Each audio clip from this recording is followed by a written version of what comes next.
Dünya özünün adaq tınıqlarida. Qiyomatning cho'ng kichik alomatlari. Abdori Doktor Muhammad Al-Arifi. Tarjima qilguvchi Sajiya tarjima mahoratini o'stirish sinfi o'quvchilari. Muharriri Doktor Abdul Aziz Rahmatullah A9. Korrektori Abduvali Abliz Muhammad Barat. Loyihaligüchi A Aqxon. Nashr qilguvchi Sajiya Islom tadqiqot markazi. 23, 24 va 25. Tijoratning avj elishi, ayol kishining tijoratda eriga hamkorlashadigan bo'lib ketishi, ba'zi savdogarlarning bozorni monopol qilishi. Bu deganlik tijorat qilish oson bo'lib ketganligi uchun tijoratning keng tarqalib, tijorat bilan shug'ullanadiganlarning ko'payib, hatto ayol kishining eriga hamkorlashib tijorat ishlarini boshqaradigan bo'lib ketishini ko'rsatadi. Bu ikki alomat bir hadisda kelgan bo'lib, payg'ambar sallallohu alayhi va sallam mundaq degan: Qiyomatning oldida munolar yuz beradi. Tunish kishilarga salom qilinadigan bo'ladi. Tijoratning keng tarqalib, ayol kishi tijoratda eriga yordamlashadigan bo'ladi.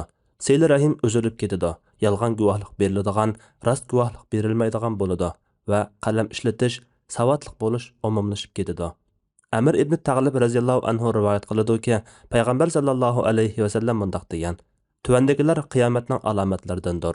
Pul molning keng tarqalishi va ko'payishi, tijoratning avj olishi, ilmsizlikning oshkori bo'lib ketishi, kishilarning savdo qilmoqchi bo'lsa, palonchi jamoatdagi savdogarning ruxsatini olmoqcha savdo qilolmayman deydigan bo'lib ketishi, cho'ng bir rayondan xat yoza oladigan biror kishining izlilibmi topilmaydigan bo'lib qolishi.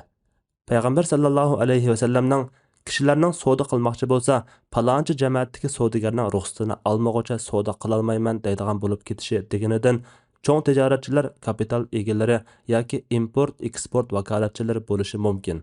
Bozorni kontrol qilib, mal bahosini monopol qilib olg'achqa, ushoq tijoratchilar ularning ruxsatisiz o'z tijoratlarini yurishtirilmaydigan yoki savdoda boshqa bir tijoratchining ixtiyorligi shart qilinadigan bo'lib ketishi degan mazmunni tushunishimiz mumkin.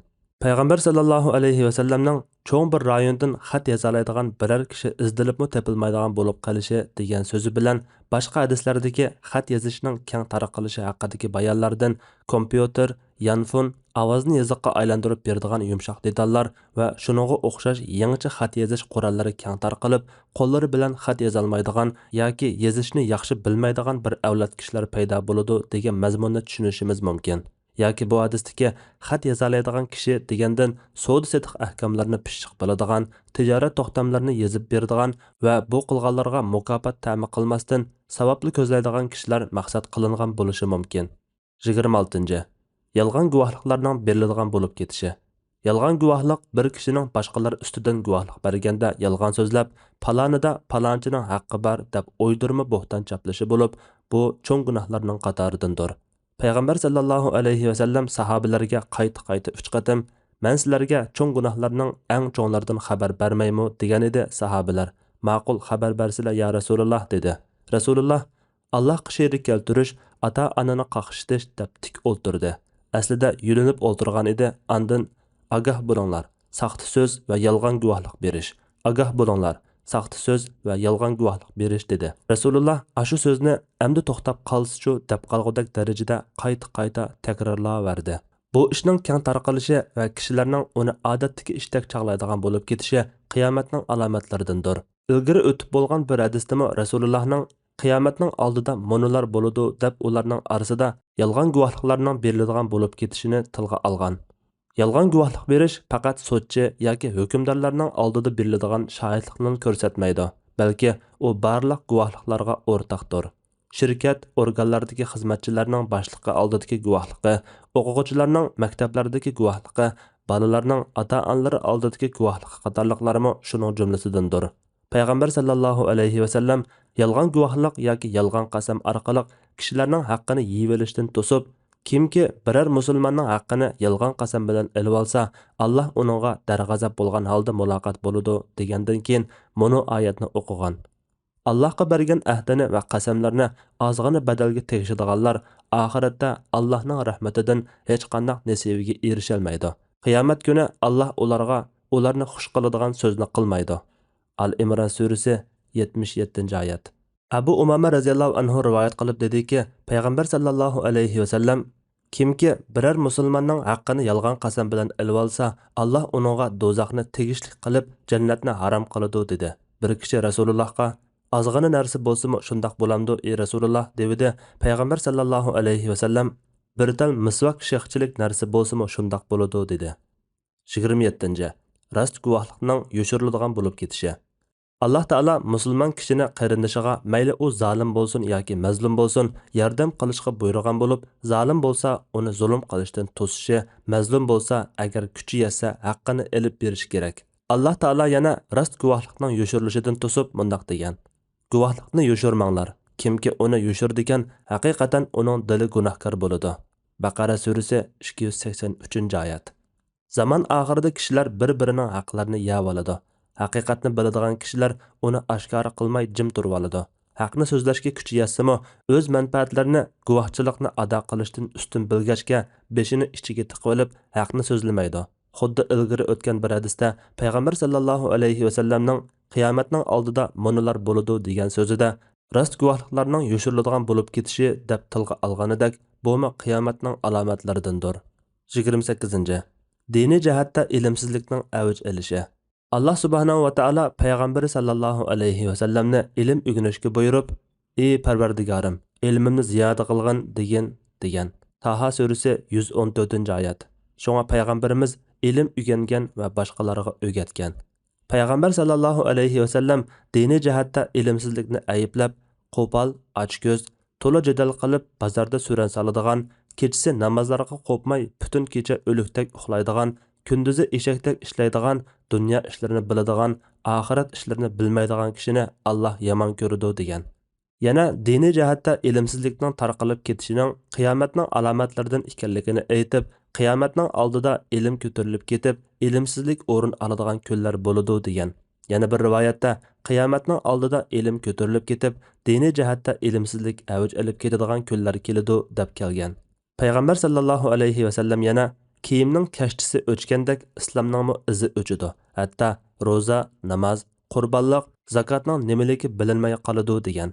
Davrimizda ko'plagan islom diyorlarida kishilarning ahvollarini egillagan kishi shuni bayqaydiki, odamlar o'zining turmushi va manfaatiga chetishlik ishlarni obdan biladi, lekin ularning ichidagi kompyuter, yanfon, mashina va hokazolarni bemalol ishlatalaydigan biridan Allohu samad, g'osiqin iza vaqab degan oyatlarning ma'nosi nima, qaysi vaqtda sahvallik sajdasi qilisan, salomdan burunmi yoki keyinmi deb so'rasangiz, kallasining qup-quruq ekanligini his qilasiz. Shundoq diniy jihatdagi ilmsizlik avj oldi. Biraylan hatto mendan nafl namozdan burunmi tahorat olish vojibmi yoki tahorat faqat farz namozlardan shart qilinamdi deb so'radi. Uning savolidan ajablanib qoldim. Uning oliy maktab 3-yillik o'quvchisi ekanligini bilganimda bo'lsa, dong qotib turib qoldim. Uning ustiga ko'pincha kishilar nikoh, taloq, ilm setim, ibodat ahkomlariga qattiq ehtiyojli ekanligini bilishmaydi. Meningcha bundoq bo'lishi o'yin tomoshalarining ko'payishi, kishilarning dunyolik hayot bilan aldirash bo'lib ketib, diniy ilm so'rovlari va olimlarning suhbatlari va diniy kitoblarni tashlab qo'yganligidan bo'lgan. Alloh madadkordir. 29, 30, 31. Pixsiqlik va baxillikning avj olib ketishi. Sil rahimning uziladigan bo'lib ketishi. Qo'shnidarchilikning nacharlashib ketishi. Qiyomatning alomatlaridan yana biri bo'lsa, musulmonlar jamiyatini to'ydirmay halok qilayotgan ruhiy kasalliklar bo'lib, bu kasalliklarning biri pixsiqlikdir. Abu Hurayra radhiyallohu anhu mundaq degan: "Pixsiqlikning kishilar orasida avj olib ketishi qiyomatning alomatlaridandir." Yana mundaq degan: "Oxir zamonda vaqt qisqarib ketadi, ya'ni tez o'tib ketadi. Amal qilish ozlab ketadi. Baxillik kishilar qalbiga tashlanadi. Fitnalar keng tarqaladi va o'ltirish ko'payib ketadi." Pixsiqlik deganimiz baxillik bilan bir vaqtda mol dunyoga heris bo'lishni va pul mol sarf qilish, yaxshi amal va toatdan to'squchi barliq ishlarni ko'rsatadi. Payg'ambar sallallohu alayhi vasallam yana nashoyon va yomon so'z harakatlarning qilinishi, sil rahimning uzilishi, qo'shnidarchilikning nacharlashishi ig'irlashmay qiyomat qoyim bo'lmaydi degan. Abu Hurayra radhiyallohu anhu rivoyat qiladi-ki, payg'ambar sallallohu alayhi vasallam Muhammadning jini, ya'ni mening jinim ilkida bo'lgan zot bilan qasamki, nashoyon ishlar va baxilliklar avj olmoqcha, ishonchli kishi xiyonatchi deb qaralib, xiyonatchi kishi ishonchli deb qaralmoqcha, esil kishilar halok bo'lib, pastkash kishilar mashhur bo'lmoqcha qiyomat qoyim bo'lmaydi degan. Payg'ambar sallallohu alayhi vasallam xabar bergan ishlar haqiqatan yuz berdi. Kishilar orasida pasachiliklarning avj olib ketishini ko'rganimizdek, sil rahimning uziladigan bo'lib ketishi va qo'shnidoshchilikning nacharlashib ketishini ham ko'ryapmiz. Hozir kishilar orasidagi muhabbat, do'stlik, sil rahimning o'rnini inoqsizlik, parvosizlik egallagan bo'lib, hatto qo'shnining tunimaydigan, kishilar o'zining ba'zi tuqqanlarining hayot mamotidan xabarsiz yuradigan holat shakllandi. 32. Nashayan so'z harakatlarning avj olib ketishi. Nashayan so'z harakatlarning avj olib ketishi, yarim yalang'och kiyimlarni kiyish, eg'izga alg'usiz sat gap, haqoratlarning odatdagi ishdek tuyulib qolishi bo'lib, bizning ulgimiz payg'ambar sallallohu alayhi vasallam hech qanday bir nashayan so'z yoki nashayan harakat qilgan emas. Nashayan so'z harakatlarning avj olib ketishimi qiyomatning alomatlaridan biri bo'lib, payg'ambar sallallohu alayhi vasallam Muhammadning jani ilkida bo'lgan zot Alloh bilan qasamki, nashayan so'z harakatlar avj olib ketmoqcha, qiyomat qoyim bo'lmaydi degan. 33. Ishonchli kishilarning xiyonatchi kishilarning ishonchlik deb qaraladigan bo'lib ketishi. Biz yuqorqi bablarda omonatning ko'tarilib ketishi, hokimiyat ishlarining layoqatsiz kishilarga topshiriladigan bo'lib ketishi qatorliqlarni qiyomatning alomatlaridan deb o'tgan edik. Qiyomatning yana bir alomati bo'lsa, ishonchli kishilarning xiyonatchi kishilarning ishonchlik deb qaraladigan bo'lib ketishidir.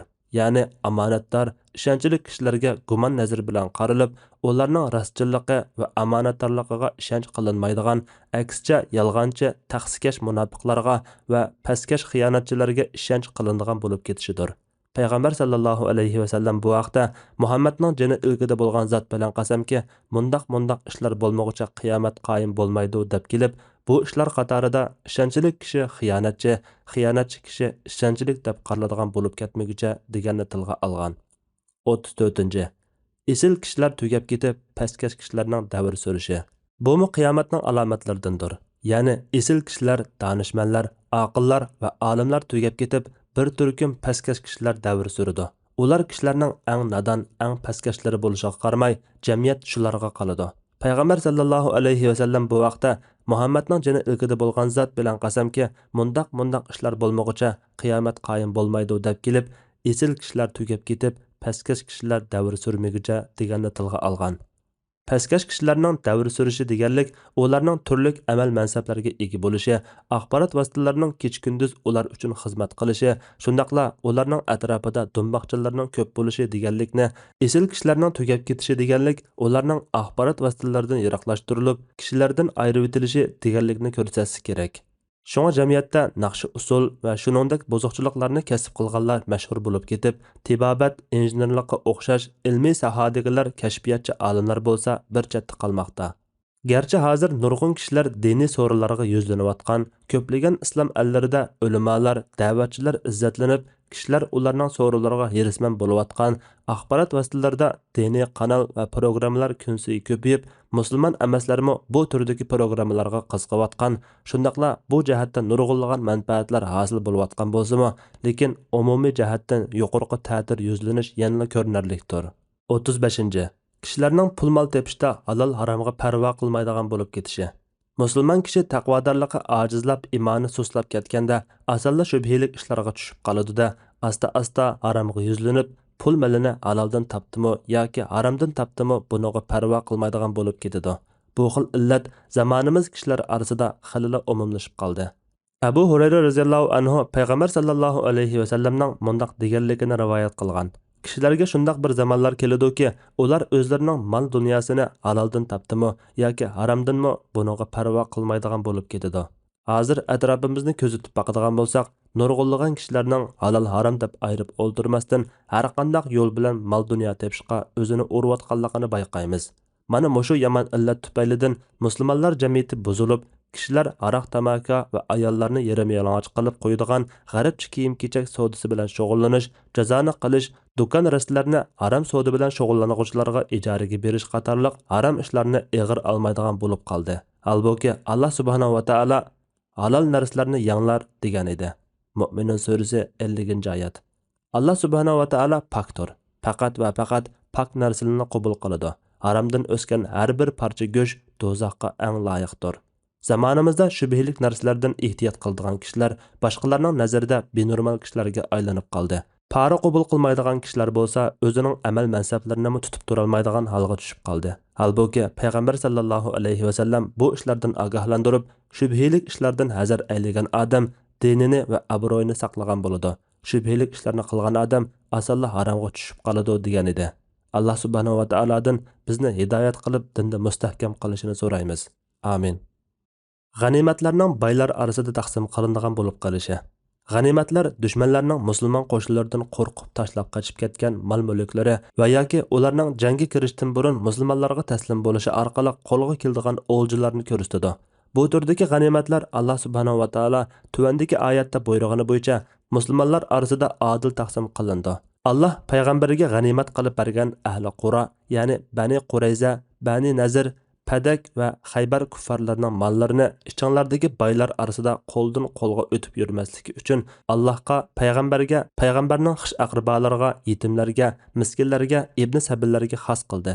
Payg'ambar sizlarga berganni elinglar, payg'ambar cheklagan narsadan cheklaninglar. Allohdan qo'rqinglar, haqiqatan Allohning azobi qattiqdir. Hashr surasi 6-7 oyatlar. Allah subhanahu va taolo kambag'allarning bir chetda qilib, g'animatlarni boylarning egilib olmasligi uchun uni o'zi belgilagan bo'yicha taqsim qilishga buyurdi. Zaman oxirida kishilar Allah subhanahu va taoloning taqsimotiga xiloflik qilib, g'animatlarni boylar va huquqdorlar o'zaro taqsimlab oladigan bo'lib qoladi. Bu vaqtda Abu Hurayra radhiyallohu anhu payg'ambar sallallohu alayhi va sallamning mundaq deganligini rivoyat qilgan.